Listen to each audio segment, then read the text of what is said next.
Baik pemirsa, saat ini saya sudah bersama dengan penasihat hukum dari terdakwa Richard Eliezer yang baru saja diputus vonis 1 tahun penjara. Bang Roni, apa ini artinya buat Bang Roni dan juga Icat? Ya Mbak Sylvia, saya sudah nggak bisa berkata apa-apa lagi Mbak. Ini harapan kami tentunya kan Richard mendapatkan keadilan ya. Doa-doa dari orang banyak, kemudian dari proses persidangan bagaimana kami melakukan pembelaan secara maksimal. Ketika kami tadi mendengar putusan, kami sangat bersyukur kepada Tuhan. Dan kami berterima kasih juga kepada keluarga dari almarhum Joshua yang sudah memaafkan Richard yang masuk dalam pertimbangan majelis hakim. Itu sangat berarti buat Richard. Pak Roni, Ya. apakah Icat sekarang sudah di Bareskrim lagi? Ya, Richard sudah dibawa lagi karena tadi sudah rame ya. Ada tanggapan dari Icat setelah dia divonis 1 tahun penjara? Tadi sampaikan ke saya karena situasi singkat, tadi sampaikan terima kasih Bang. Dia peluk saya tadi, dia bilang makasih. Menangis.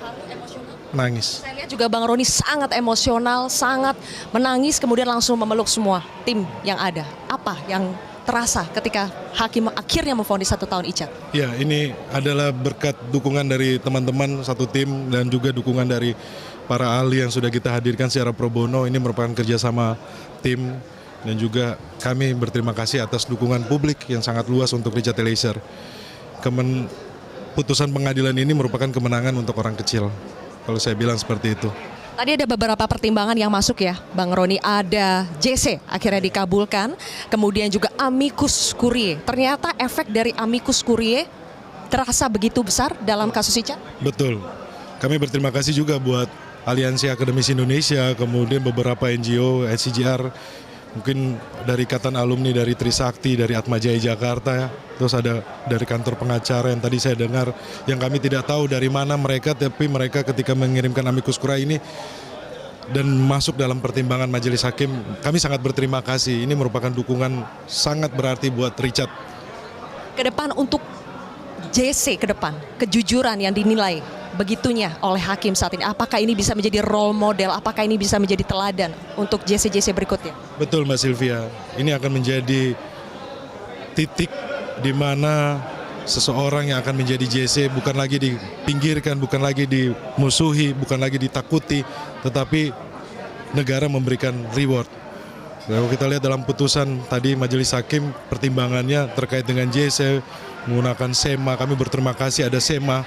Itu merupakan hal yang berarti buat Richard dan kami tim penasihat hukum dan juga Undang-Undang Perlindungan Saksi dan Korban. Itu menjadi landasan pertimbangan majelis hakim dalam memutus perkara ini. Ini adalah proses bagaimana penegakan hukum ke depannya semakin progresif, semakin maju, sehingga hal-hal yang seperti ya di dalam perkara Richard Eliezer seorang GC dihargai. Kita lihat bahwa benar-benar keadilan itu ada di negara yang kita cintai ini. Bang Roni, mohon maaf karena kami tadi media di luar itu begitu riuh, antara 1,5 tahun vonis dengan 1 tahun itu kurang terdengar dengan jelas. Kalau di dalam ruang sidang yang Bang Roni dengar dengan jelas? 1 tahun. 1 tahun. Kalau 1 tahun penjara berarti dipotong masa tahanan, tersisa berapa lagi sampai Icat bebas? Ya kita harus lihat dulu ya Mbak Sylvia, hitung-hitungannya berapa. Kalau tidak salah tadi saya dengar 1 tahun.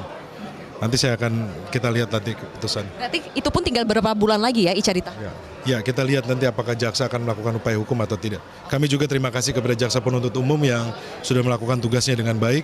Walaupun kami berbeda pandangan bahwa jaksa juga sudah melakukan pekerjaannya dalam hal menuntut. Kami apresiasi, berterima kasih. Dalam hal berbeda pandangan itu hal yang wajar di persidangan. Tetapi hari ini adalah putusan majelis hakim, kami menghormati dan kami sangat-sangat berterima kasih. Makasih. Dengan itu berarti Icat bisa kembali ke kepolisian ya Bang? Ya. Dengan vonis ini? Harapannya seperti itu, kembali berdinas dan menjadi anggota BRIMOB. Icat sudah sempat menyampaikan apa yang akan ia lakukan setelah divonis ringan setelah selesai menjalani masa tahanannya? Kami tadi belum sempat bicara vonisnya seperti apa. Tadi kami hanya berserah, ikhlas, berdoa tadi. Kami tim penasihat hukum bersama Icat. Tidak ada kepikiran juga vonisnya seperti ini Mbak Sylvia. Jadi nanti langkah berikutnya nanti setelah ini saya akan ketemu Richard nanti. 12 tahun jadi 1 tahun. Itu jauh sekali Bang Roni. Menyangka tidak? Awalnya kan ada pesimisme ya setelah tuntutan jaksa. Tapi ketika mendengar vonis hakim? Ya tentunya kan kita ada kekhawatiran Mbak Sylvia, namanya manusia ya. Mbak Sylvia kita lihat kemarin vonis-vonis yang lain kan. Tapi ya kita dari kemarin kita yakin bahwa keadilan itu dan kebenaran itu ada kok.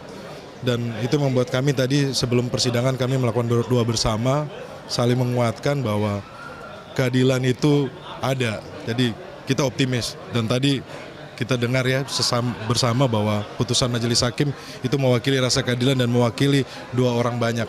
Orang-orang kecil. Tadi juga dipertimbangkan ya Bang Roni soal undang-undang kekuasaan hakim yang dimana hakim itu harus memenuhi rasa keadilan untuk masyarakat. Ini jarang kita dengar, tapi untuk kasus yang Icat itu ternyata hakim sangat mempertimbangkan itu. Betul, karena ya di dalam pasal 5 Undang-Undang Kekuasaan Kehakiman kan hakim wajib memperhatikan atau melihat nilai-nilai keadilan yang di dalam masyarakat. Kalau tadi kita lihat bagaimana aspirasi dari publik, amicus curiae, kemudian dukungan dari media yang sangat luas, sorotan juga, kemudian publik ikut bersuara untuk keadilan untuk Richard Eliezer. Menurut kami hakim sudah menjalankan Undang-Undang Kekuasaan Kehakiman tersebut. Tadi Bang Roni juga sempat menyebutkan selama proses ini kan ada banyak perselisihan baik antar PH, antar jaksa. Tapi sekarang setelah semuanya sudah berakhir, apa yang ingin Bang Roni sampaikan? Ya, kami harapkan adalah jaksa tidak mengajukan banding. Jadi menerima putusan dari Pengadilan Negeri. Ya. Harapannya jaksa tidak mengajukan banding karena memang jaksa memiliki kesempatan ya untuk mengajukan banding jauh sekali dari tuntutan 12 tahun, ini divonis 1 tahun. Terakhir yang ingin Bang Roni sampaikan kepada pendukung Richard Eliezer, masyarakat di luar sana yang mungkin hampir setiap kali Icat bersidang itu selalu hadir di sini. Ya, saya tadi sempat berbicara dengan Richard sampaikan, Bang, tolong titip sampaikan banyak terima kasih. Maafkan kalau saya tidak bisa bicara langsung karena keterbatasan, karena kita menghargai petugas juga yang melaksanakan tugasnya. Tapi Richard menyampaikan bahwa banyak terima kasih. Tuhan memberkati. Terima kasih Bang Roni. Dan itu tadi dia pemirsa wawancara bersama dengan penasihat hukum terdakwa Richard Eliezer. Hari ini kita sudah mendengar putusan dari majelis hakim bahwa Richard Eliezer divonis 1 tahun penjara. Tadi ada beberapa pertimbangan dari majelis hakim, meskipun faktor memberatkan disampaikan bahwa Icat memang mengakibatkan nyawa Yosua hilang, tapi banyak sekali faktor meringankan untuk Richard Eliezer. Di antaranya adalah status Richard Eliezer sesuai dengan rekomendasi LPSK, saksi pelaku yang bekerja sama atau justice collaborator. Keterangan-keterangan Richard sangat membantu proses persidangan sehingga bisa membantu membongkar skenario jahat dari Verdi Sambo yang selama ini kita dengar, tapi hanya Icat satu-satunya dengan segala risikonya ia berani berkata jujur dan itu sangat dinilai oleh majelis hakim. Dan juga hakim turut mempertimbangkan aspirasi dari masyarakat, rasa keadilan yang berkembang di tengah masyarakat. Ada banyak pengajuan amicus curiae atau sahabat pengadilan dari berbagai aliansi akademisi Indonesia, dari berbagai kelompok masyarakat yang juga turut disampaikan oleh hakim dalam pertimbangannya.